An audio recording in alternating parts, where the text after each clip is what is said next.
and welcome. I'm Charlie, and as you can see, I'm a giant tortoise. My home is a small but unique group of islands in the Pacific, 1,000 kilometers west of South America. People find the islands fascinating, but at the same time somewhat uncanny, sometimes even unreal, due to their volcanic origin, which you would think would make them uninhabitable. But in fact, they're teeming with life. The Galapagos Islands. Despite the seemingly inhospitable living conditions, you'll find life everywhere, because we have learned to adapt to these conditions. I'd like to introduce you to some of the most interesting creatures who live on the Galapagos Islands. For instance, the Galapagos sea lion. Yes, we'll come back to you later. We don't want to disturb your snooze. This is the famous Galapagos land iguana.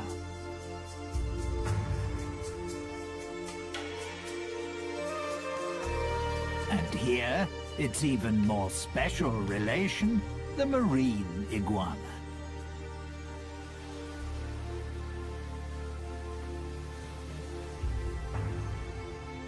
The very colourful red rock crab, and the white-tip reef sharks. But the islands don't just consist of rock and lava. Thanks to the rainy season, numerous plants thrive here, providing a habitat for other creatures. For example, the brown pelican.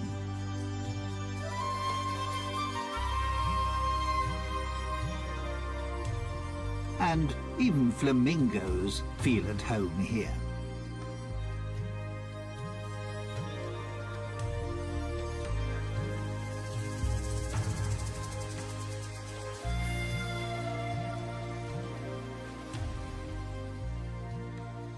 The Spanish, who, incidentally, by chance, discovered the islands in 1535, named them after me. Obviously because I impressed them so much. After all, I am a fine specimen. But first, let me tell you more about the remarkable reptiles on this group of islands. Here we see a prickly pear cacti growing in crevices in the lava. They provide food for the yellow land iguana.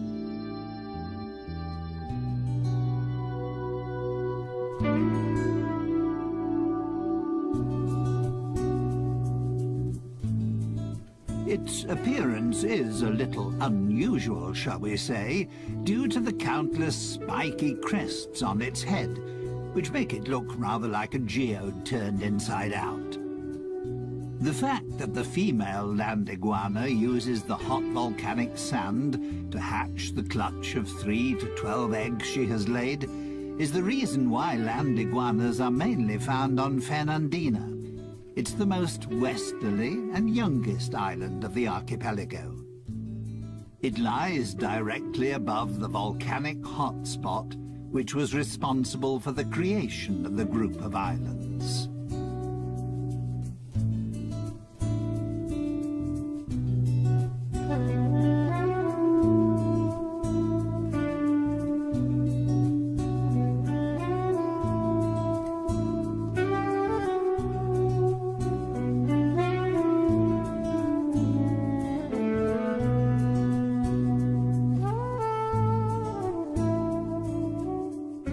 Because the 13 main islands of the archipelago have widely differing characteristics and diverse living conditions, some species have developed subspecies on the different islands.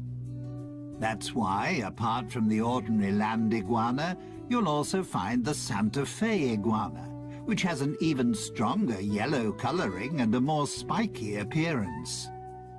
And then there's the Rosada iguana, which has a distinct pink shade.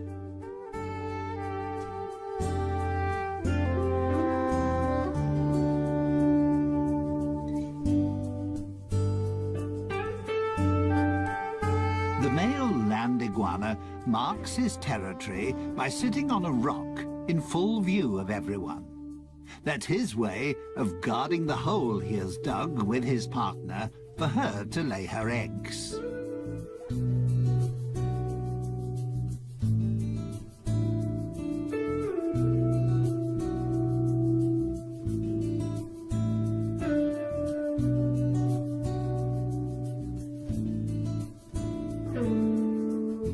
This is a relation of the land iguana, the marine iguana. The marine iguana is only to be found on the Galapagos Islands and is the only extant marine iguana species. It prefers to live along the coastline because that's where it finds its food.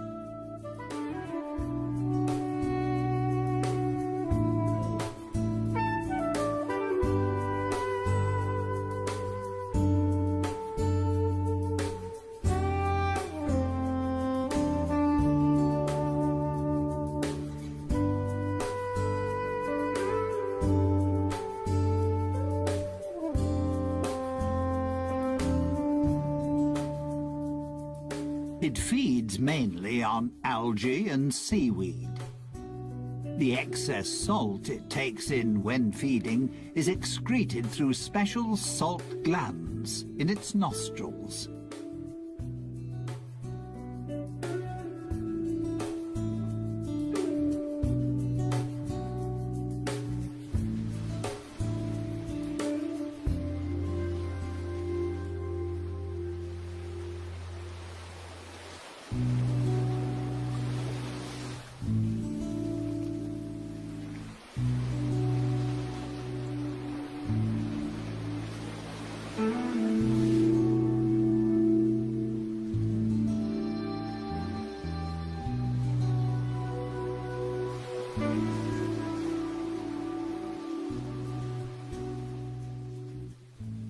Marine iguanas are cold-blooded creatures. That's why they can only stay in cold seawater for approximately 10 minutes.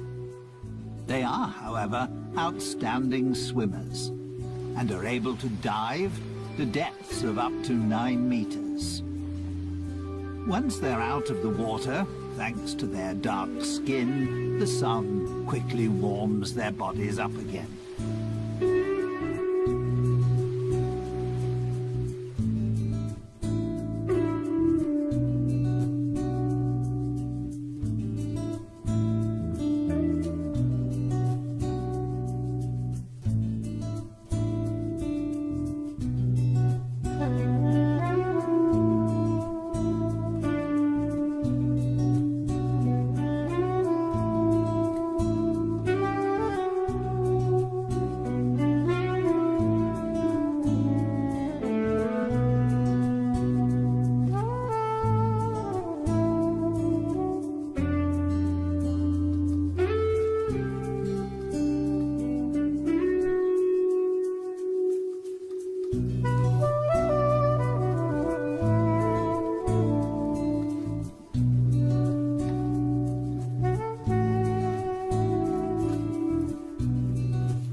Minor scuffles amongst the marine iguanas to mark their territory are quite common.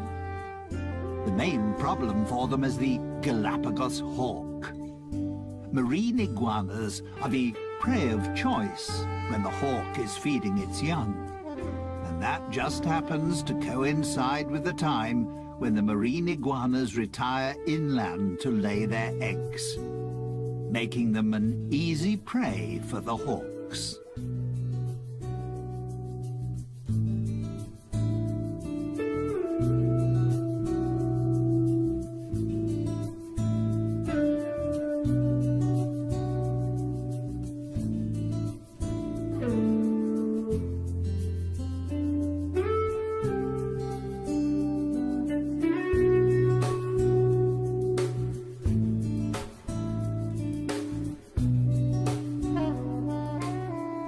On the lava beach, the hawks have little chance of catching the iguanas, as they can easily camouflage themselves.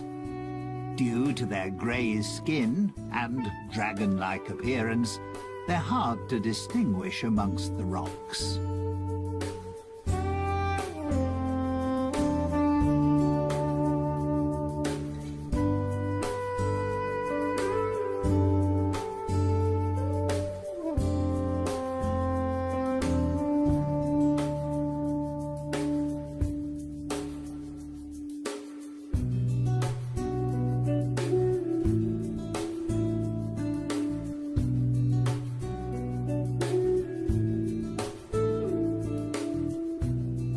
The Galapagos Islands are home to 7 endemic types of iguana. The males are larger than the females and can reach up to 30 centimeters, approximately 12 inches in length. Iguanas mainly eat flies, scorpions, and other insects. They have a symbiotic relationship with the sea lions because they free them of bothersome flies.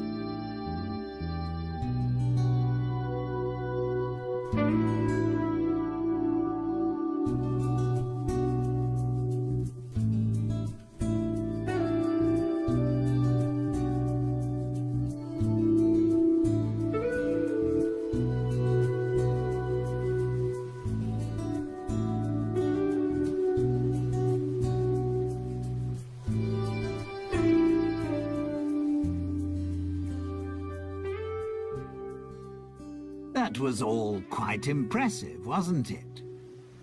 But you can find even more colourful creatures on the Galapagos Islands. These rugged cliffs, for instance, are the habitat of the red rock crab. This agile and inquisitive crab prefers to be in the surf, but doesn't like splashing water.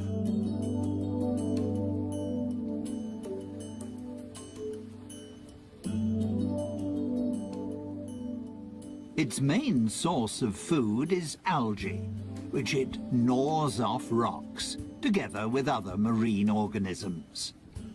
But also the odd carcass which gets washed ashore is a welcome extra in its diet.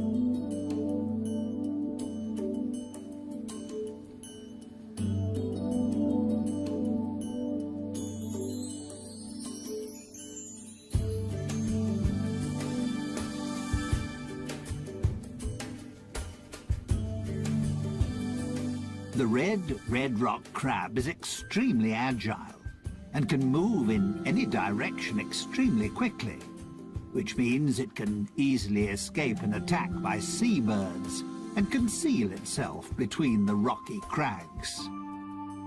Its curiosity, however, will soon get the better of it, and it'll surface again fairly quickly.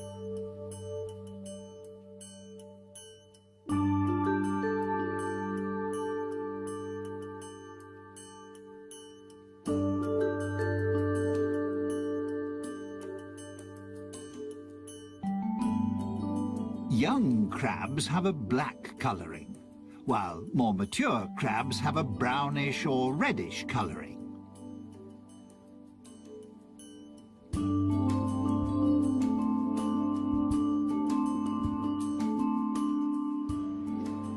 Bless you. Probably the food was a little too salty. Ah, there we have a friend who is spending his winter holidays with us. The black stone turner. He's flown an amazingly long way from the northern parts of America. The red rock crab doesn't cover such long distances, despite the fact that it's a fast mover, but it can jump.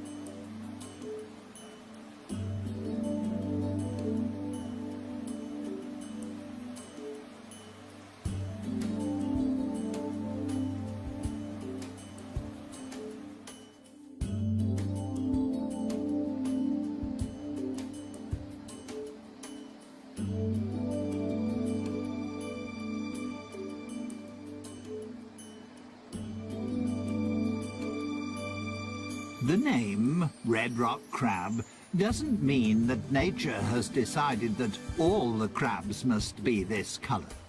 For instance, there are also yellow, pink and white examples. And this black one is perfectly camouflaged on the lava rocks.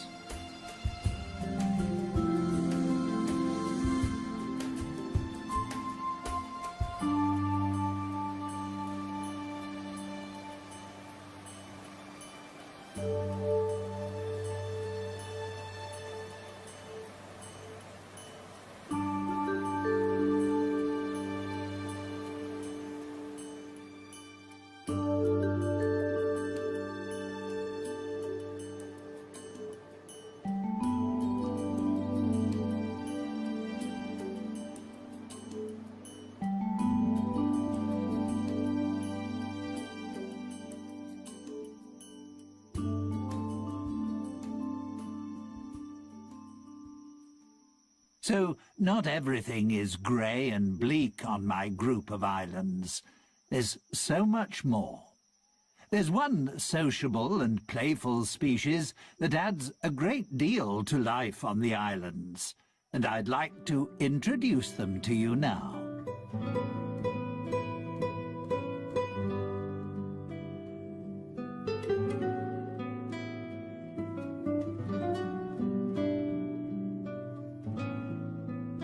The Galapagos sea lions. You'll find them on virtually all the islands of the archipelago, just like their smaller relations, the Galapagos fur seals. Although they enjoy spending most of their time in water, you can frequently find them on land. To protect themselves against too much sun, they seek out the shade in natural caves or under cliffs. They cool down in tidal pools or in the sea. One of the favorite spots of the Galapagos sea lion is the leeward northern shore of the oldest and most southerly island, Hispaniola.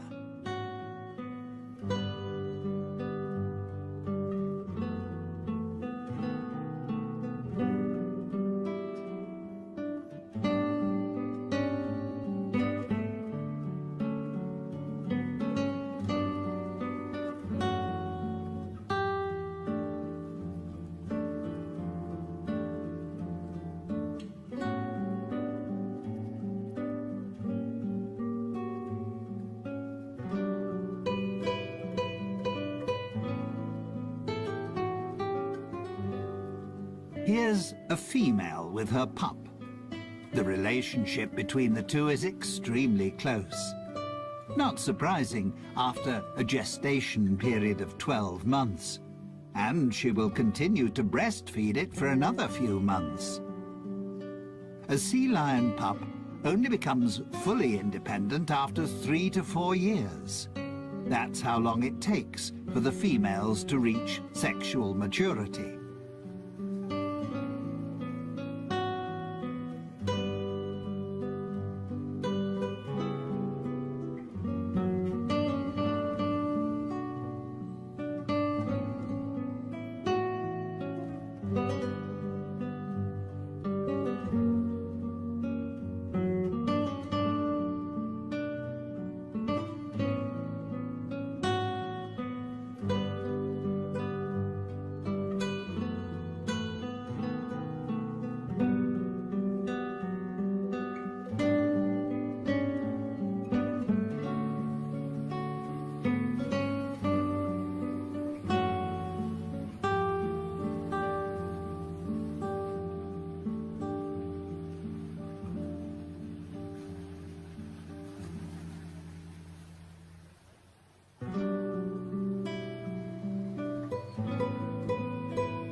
Males only reach sexual maturity after 7 or 8 years, and then have to fight fiercely for their own territory.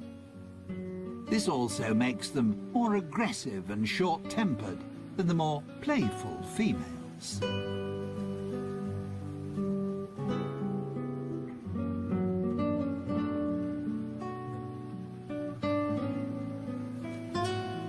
It's not surprising that male sea lions are constantly fighting for their territory and trying to find a mate, because there are far fewer of them. A male sea lion will often have as many as 30 females in his harem.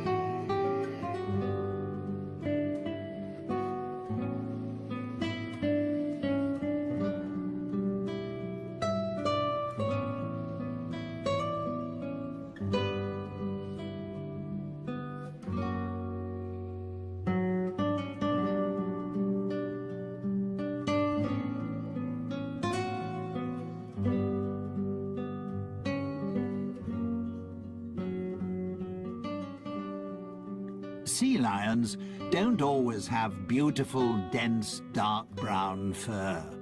Pups only lose their baby fur after about 4 months. Initially, they also can't swim. They learn to swim, together with other pups, in calm bays. Only when they can swim properly do they follow their mothers out to sea. The young animals play with one another, while their mothers hunt for fish. They won't hunt for food on their own until they're a couple of years old.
Male sea lions can weigh up to 250 kilograms. Females, roughly 100 kilograms.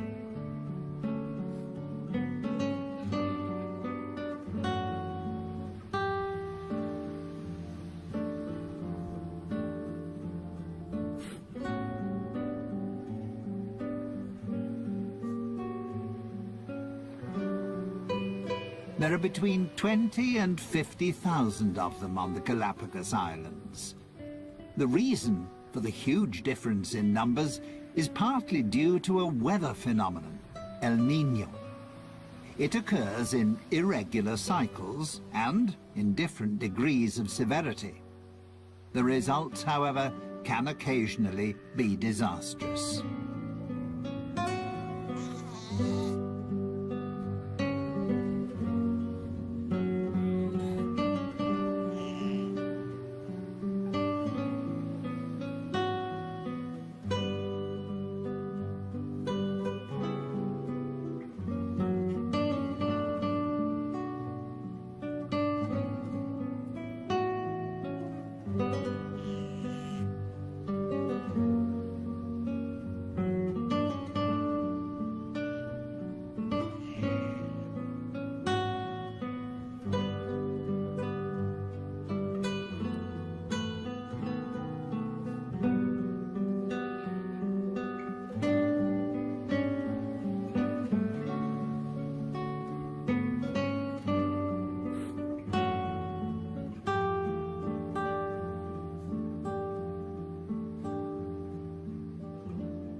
The arrival of El Niño signals a decrease in the cold Humboldt current, which can even cease completely.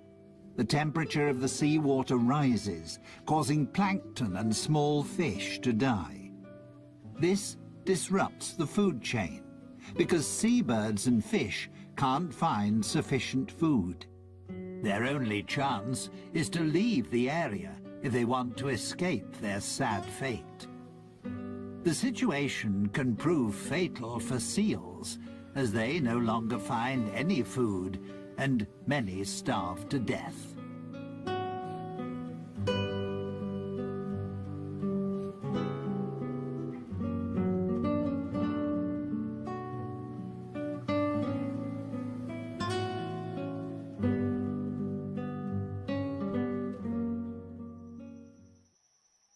Before I introduce you to my family, and a couple of other Galapagos inhabitants, let me show you the islands in a little more detail. Life on the Galapagos Islands is not always easy. During the first half of the year, there are only 3 or 4 months at the most in which any rain falls, which is why there is a constant shortage of fresh water. The arid countryside often looks desolate. Lava rock, steppe, and cacti dominate the scene.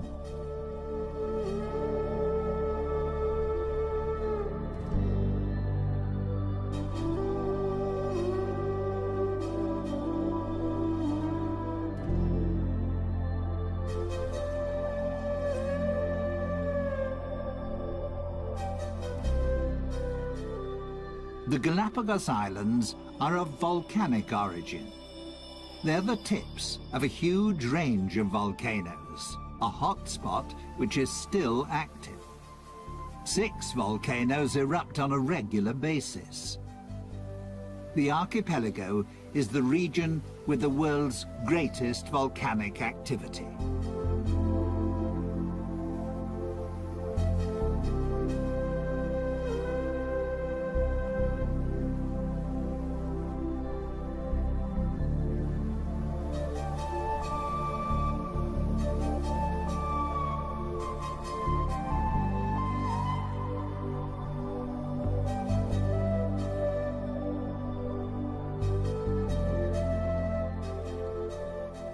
And there is another special feature. The islands shift. They're located on a tectonic plate which covers a magma chamber. They move from west to east, as if on a conveyor belt.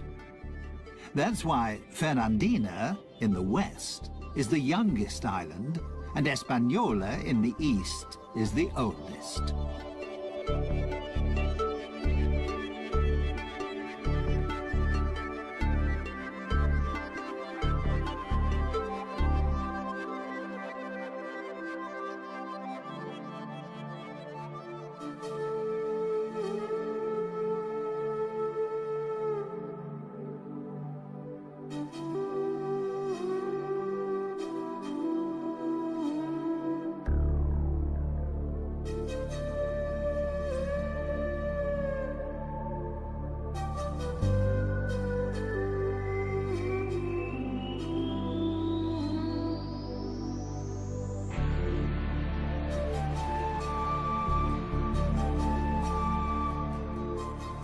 Once the rainy season starts, the islands burst into life. Most of the flowers are a shade of yellow, because there is only one type of bee on the islands, which is responsible for pollination, the Galapagos wood bee. Most likely, the flowers have adapted themselves to its preferred color.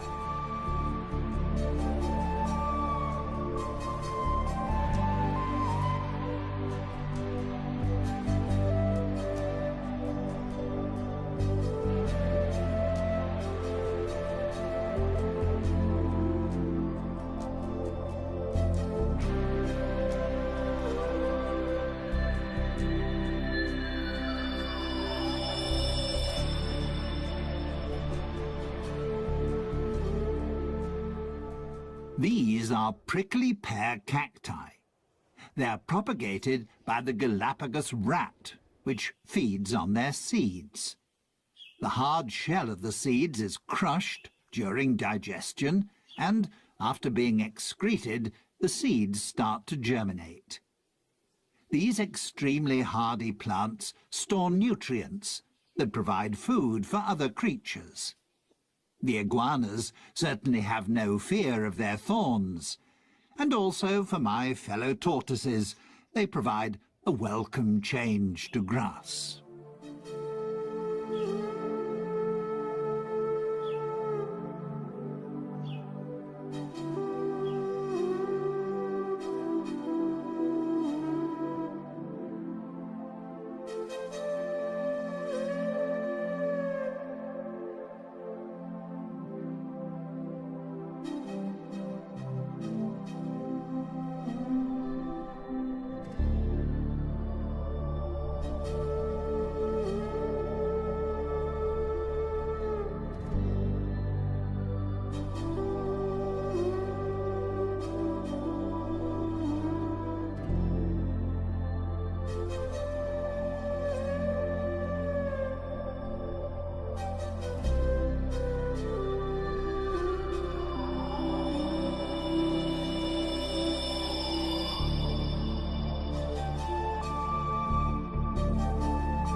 Apart from the 13 main islands, there are hundreds of small islands and outcrops. Some of them are several hundred meters high and provide breeding grounds for the numerous seabirds.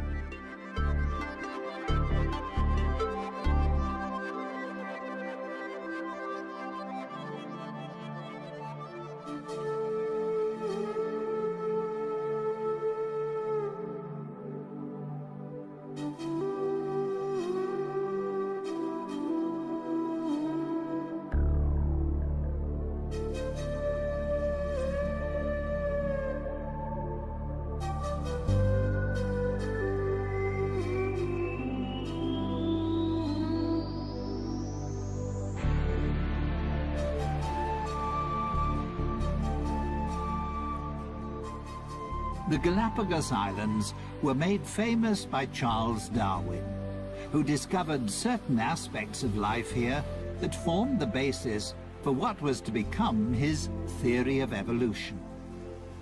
During his worldwide voyage, he visited 4 of the islands in 1835. He was fascinated by the diversity of life on the seemingly uninhabitable islands. He also found that there were tortoises on the island which had slight variations in the shape of their shells. He noted, too, that there were various types of mockingbirds on the different islands. The term adaptive radiation goes back to Darwin. It means that a species, which in itself is not highly specialized, can, by adapting itself to the ecological conditions around it, become a highly specialized species. That also involves using diverse, previously unused ecological niches. Or, to put it another way, my fellow species, and many other creatures, have adapted to the special conditions pertaining on the island on which they found themselves, and, in the process, mutated into a new species.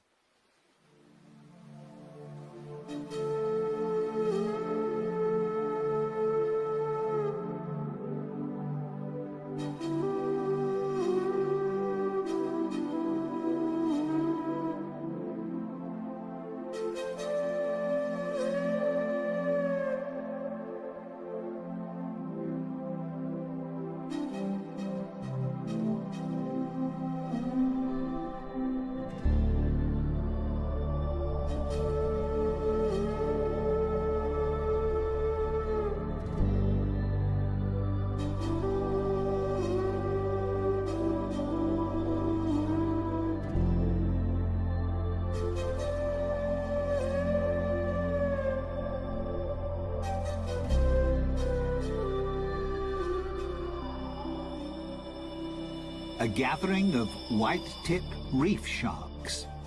They can be recognized easily by their white-tipped dorsal fin and tail. At the moment they're resting after hunting for fish, crustacea and cephalopods. Come night time, they'll become active again.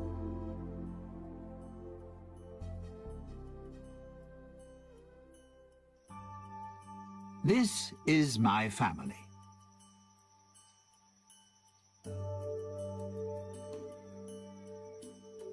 We giant tortoises are the largest of our fellow species living in the world today.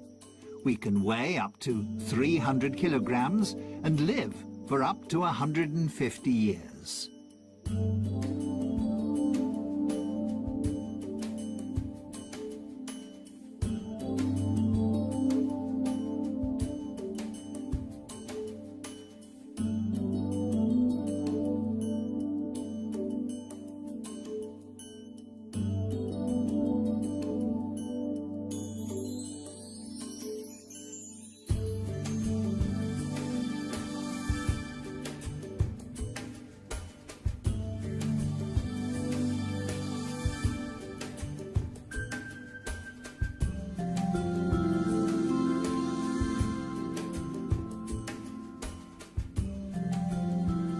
Some of my relations don't have a dome-shaped shell, but rather a more saddle-shaped one.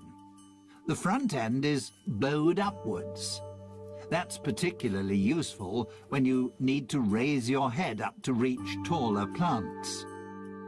Most of my relations on the eastern islands have saddle-shaped shells because the plants there grow considerably higher.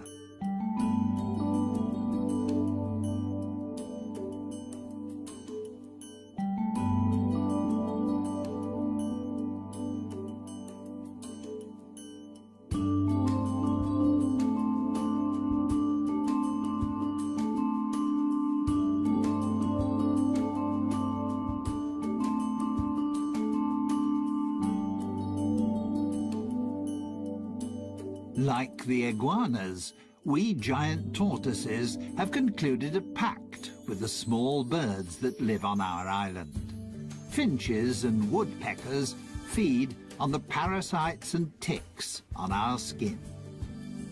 To let them know that we need their services, we stretch out and lie quietly until the birds have pecked off all the insects. It keeps us clean and makes life a little more comfortable.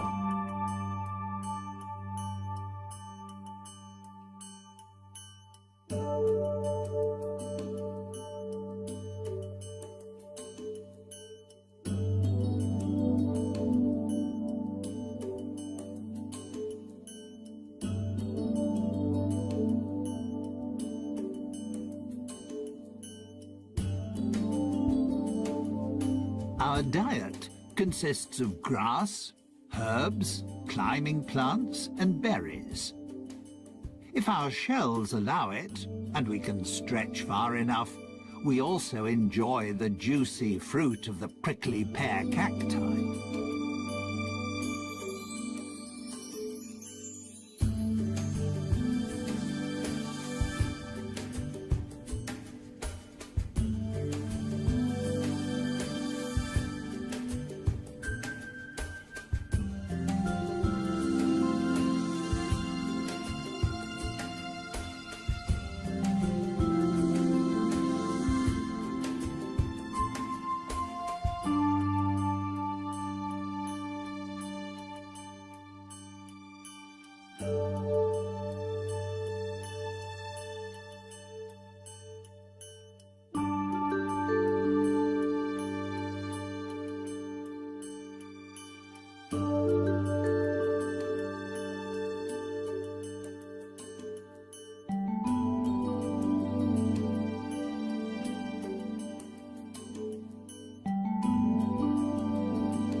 Incidentally, our bodies are so large because they also act as a reservoir.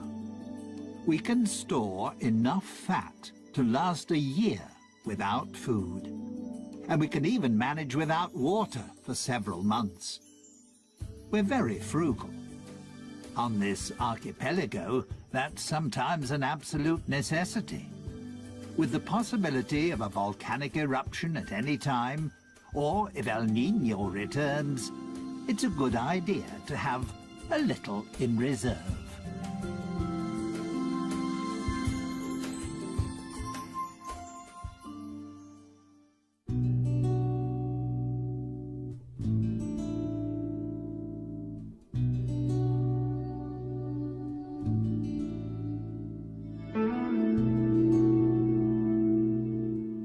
Well, that was my family. They're nice, aren't they? Finally, I'd like to introduce you to some feathered inhabitants of the islands. They're as colourful as they are talkative.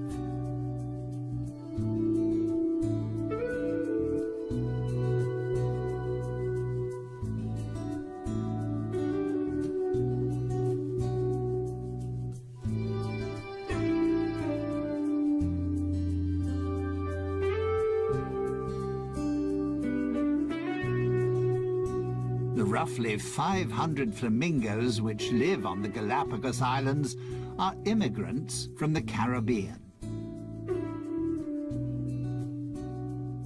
You also wouldn't really expect to find ducks on the islands.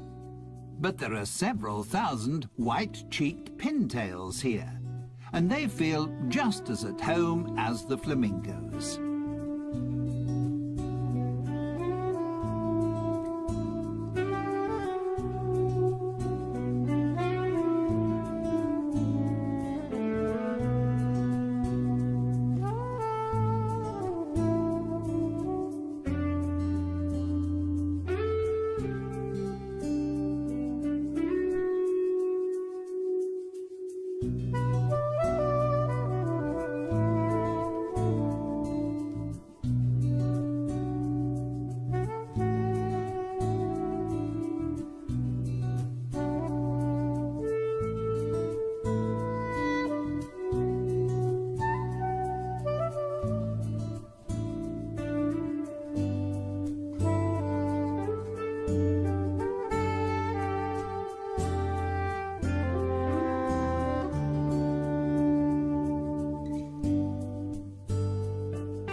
The lava heron is just one member of the heron family that has made its home here.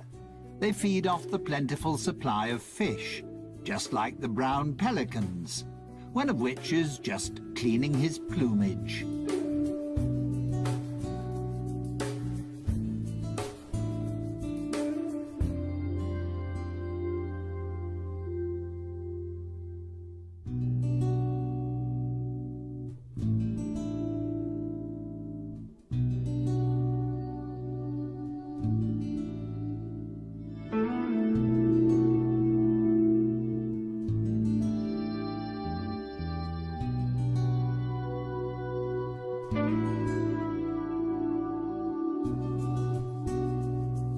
The Galapagos albatross is the largest bird on the islands, with a wingspan of 2 meters.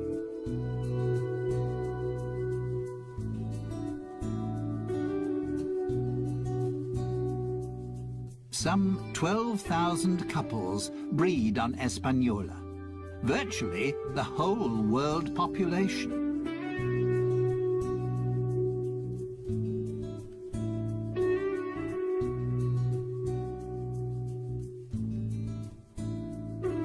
Here we have the pirates amongst the birds, a female frigate bird. Frigate birds attack other birds and try to snatch away their food. The male frigate birds are famous for their mating habits. To impress the females, they blow up their red throat pouch.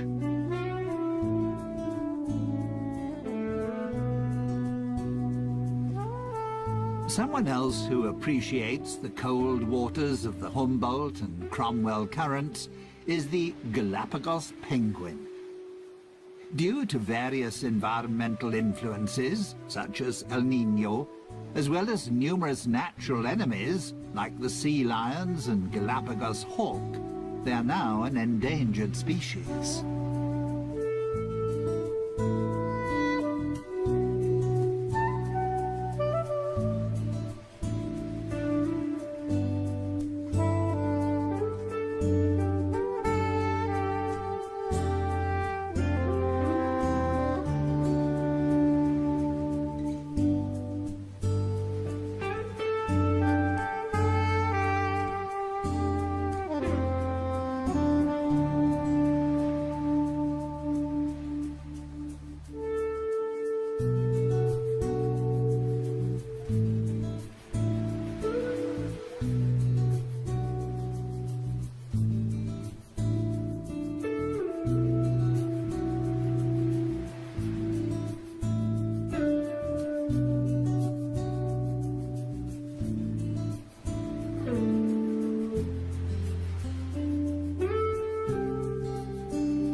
Standing 1.20 meters tall, the great blue heron is one of the largest herons in North America. However, it's just as much at home in Central America as it is here.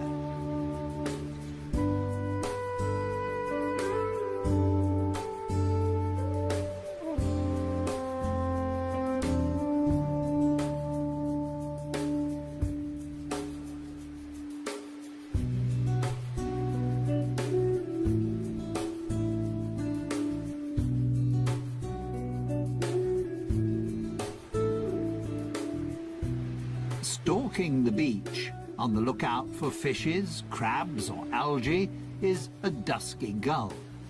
With just 300 to 400 couples, it's one of the smallest gull species in the world and endemic to the islands.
I hope you enjoyed our little excursion around my homeland. Time for me to be getting back to my family. And time to thank you for your visit and to say goodbye.